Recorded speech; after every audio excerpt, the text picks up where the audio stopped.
Waziri wa fedha wa Israel Bezalel Smotrich amesema Israel itaendelea kubaki katika eneo la usalama lililo ndani ya kusini mwa Lebanon kwa miaka mingi ijayo na haitojiondoa hata kama Marekani itatoa shinikizo la wazi kufanya hivyo.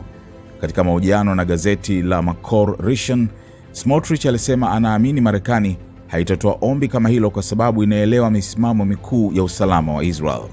Alipoulizwa kama jeshi la Israel litaendelea kuwepo nchini Lebanon kwa miaka kadhaa ijayo, Smotrich alijibu kwa uthabiti kuwa ndio, akieleza kuwa kauli hiyo inatokana pia na majadiliano yanayoendelea kuhusu bajeti ya ulinzi ya taifa kwa kipindi cha miaka 10 ijayo. Kiongozi huyo wa mrengo wa kulia amesema Israel inapaswa kuimarisha uwepo wake katika eneo hilo kwa kujenga vituo vya kijeshi na miundombinu mingine ya kudumu ili kuhakikisha usalama wa mipaka yake. Ndiyo, kila kitu, tutabaki huko hadi Hezbollah itakaponyang'anywa silaha zake, na hata baada ya hapo, kwa sababu tunahitaji mipaka inayoweza kutetewa, alisema.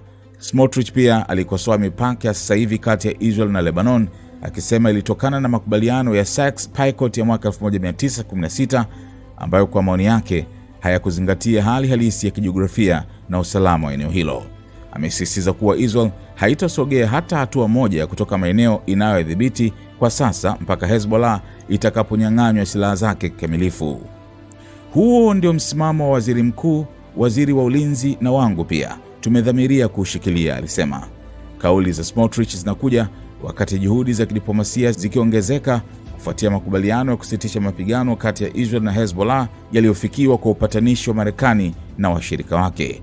Hata hivyo, matamshi hayo yanaonyesha kuwa serikali ya Israel bado ina mtazamo mgumu kuhusu mustakabali wa uwepo wa jeshi lake nchini Lebanon, jambo ambalo linaweza kuongeza mvutano katika mazungumzo ya amani yanayoendelea katika eneo la Mashariki ya Kati.